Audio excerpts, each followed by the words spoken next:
Hey guys, Freddy here. Welcome back to another modern magazine thing, because this time we're going to be looking at Dungeons & Dragons Adventure issue number 45. Now, I've no amazing stories of how I got it this week. I do think I've got it mastered, because this is what 5 issues in a row I've managed to pick up. Even though things have been totally messed up, as I mentioned last week, there's loads of roadworks going on in my hometown. They've shut down bridges, they've shut down roads, so deliveries are completely messed up. But I still managed to get it. But enough of this, let's get on and have a look at Dungeons & Dragons Adventure issue number 45.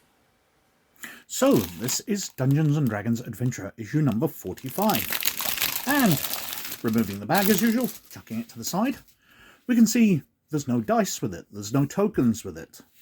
There's 2 pieces of red card. Now, from previous issues, we know that these are maps. Now, we got a very lovely map of Toril, of the Forgotten Realms, in a previous issue, and that was very nice indeed. But I'm going to leave these until the end to look at, because they're relevant to the other contents of the magazine. So, according to the cover, we've got New and Exclusive Adventure, Become an Oathbreaker Paladin, Wizard School's Divination, Illusion and More, Creepy Crawlies, Rock Grubs and Parasites, and spice up your stories with random encounters. Now, the artwork on the cover, it's bright and it's outside, something I complimented a few issues ago, but the artwork itself is a bit muddy, almost like it's watercolours. It's nice enough, I just don't find it that attractive. Inside, we've got the contents page, telling us that we've got Adventure 4, Tomb of the Sun King Part 2, Sage Advice for the DM, we've got Random Encounters Part 1 and 2, then we've got Character Creation Classes, Wizard Arcane Traditions, Schools of Divination, Enchantment and Evocation, Wizard Arcane Traditions, Schools of Illusion, Necromancy and Transmutation, the Paladin Oathbreaker, and the Ranger, Fey Wanderer and Gloomstalker, as well as lore for the monsters, rock grubs and other parasites. And then we're straight into the Random Encounters section. Now, this is quite nice. It's not absolutely fantastic, as I'll come on to, but it's fairly nice, because it's not only going over why you would have random encounters, or what random encounters are, but it goes into details why you would use them.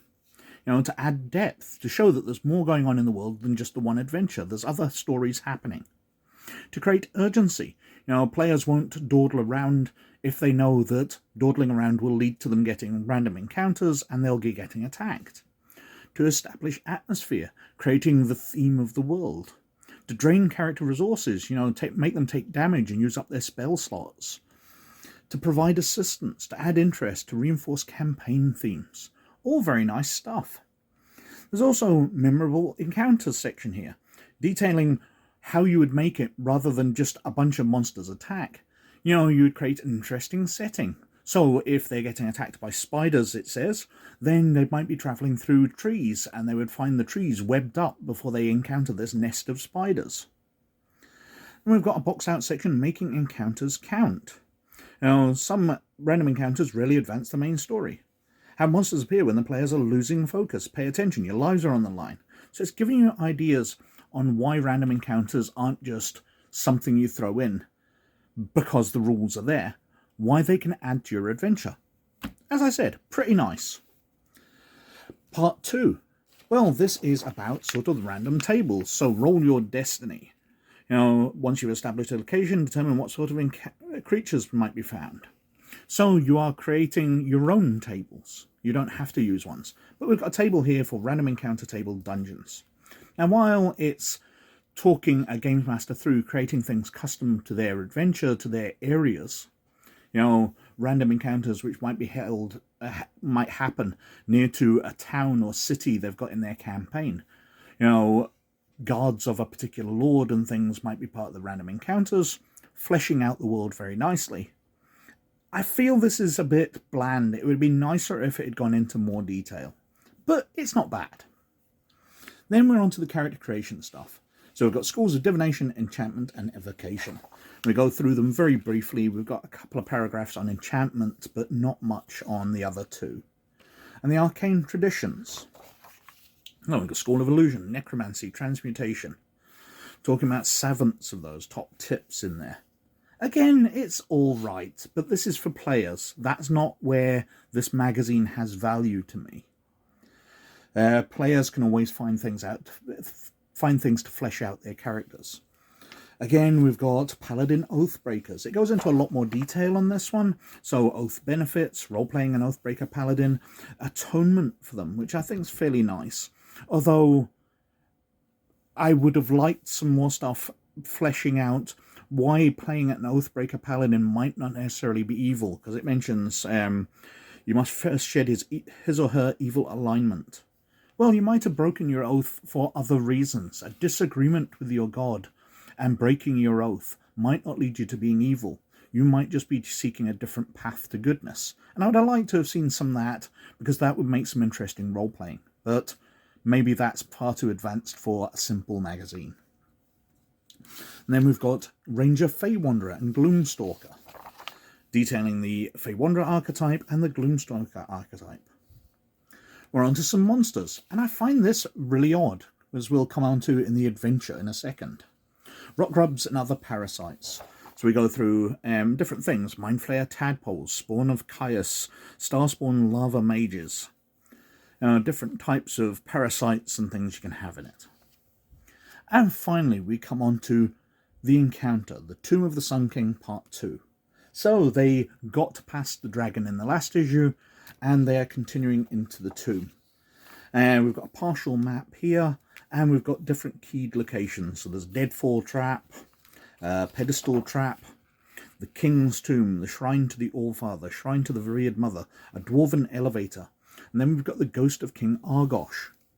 You speak to the spirit. You can earn the Warhammer off him that you're going for. Daybreaker, the magical Warhammer, a +2 bonus to attack and damage rolls. And then you continue into part 3 if you go further. And we've got stat blocks here for Shadow, for Grell, and for the Swarm of Rock Grubs. But we only got the Rock Grubs detailed out in the Monsters section. We didn't get the Grell or the Shadows detailed out. I'm assuming they came in previous issues, but it would have been nice to have something for this issue, because I've never seen this magazine publish anything about the Grell. It just feels dumped in there. We don't find any reasons why the Grell might be there. There's no motivation, how you would roleplay a Grell as a games master. Just a bunch of stats. And then we come to the maps. As I said, in previous issues, we got lovely maps of the Forgotten Realms, detailing it out. This time, we get maps of the Tomb of the Sun King. Level 2, Level 1, Level 2. So we've got 3 levels of the Tomb of the Sun King. Now, they're quite nice maps for the adventure. They're boxed off, although these are really tiny boxes. I'm not sure what you would find small enough. You know, even if you're using like a coin, a 1 cent or a 1 pence coin in the UK here, they would be far bigger. They would take up about 9 boxes on these maps. So it'd be very difficult to use these for combat encounters to show where people are, except in the vaguest of manner. I'm not impressed with them at all, and they're only really good for this one thing. It's not like we've got a map of a tavern, and you could reuse that every time the players reach a tavern. You've got floor plans for it, something that's reusable and useful. We've just got these 2 maps which we'll never look at again. I can't even think of a use for the red card. So this, while it's got some alright stuff in it, I did like the Spice Up Your Stories random encounters. That's 4 pages. The rest of it I find not very good at all. The adventure isn't much. It's just exploring another tomb. It's not even fleshed out with the monsters supported by the magazine the way every other of the adventures has been. And the maps are terrible. And we are still talking $8.99 for a few pages of stuff and 2 cardboard maps we will never look at again in our lives. So that was Dungeons & Dragons Adventurer issue number 45. And what a disappointment that was. Before we even get to the magazine, I didn't realise how reliant I was on the dice that they were giving us to add value, because at least dice are useful. But those 2 maps of some random location in the Underdark, just for that scenario that I'm never going to run, so I'm never going to use that map. But the fact that they are so weirdly scaled as well. Give us maps which are useful. Give us an inn. Give us some random tomb, scaled to use miniatures with, so we can actually use them as battle mats. But those are terrible. You know, in the past they gave us a map of the Forgotten Realms, of the sort of Baldur's Gate coast, the Sword Coast. And that's fairly useful. It was a nice thing to have. So a map of Waterdeep or Baldur's Gate itself, they'd be kind of useful. They'd be nice to look at. But these are just terrible. And then we got onto the magazine. So much of it is just taken up with subclasses. The previous issues, the last 3 or 4, have all been focused more on the Games Master. And that's been great, because the Games Master needs as much support as they can get, because they're the one doing most of the work. But just random subclasses, which probably aren't going to get used, just there's no value to that at all. The 4 pages they do give for Games Masters are pretty decent. I do like those pages. But the rest of the magazine's terrible. And the fact then we've got monsters in the adventure which aren't even detailed in the pages of the magazine. It's just such a mishmash of absolute crud. Anyway, we shall see if I get a future issue. I'll see if I can even be bothered to go to the shop after that really poor performance. Anyway, I've been wittering on for quite long enough as usual, so thank you very much for watching. But as always, most of all, you look after yourselves. And I'll catch you later. Bye now.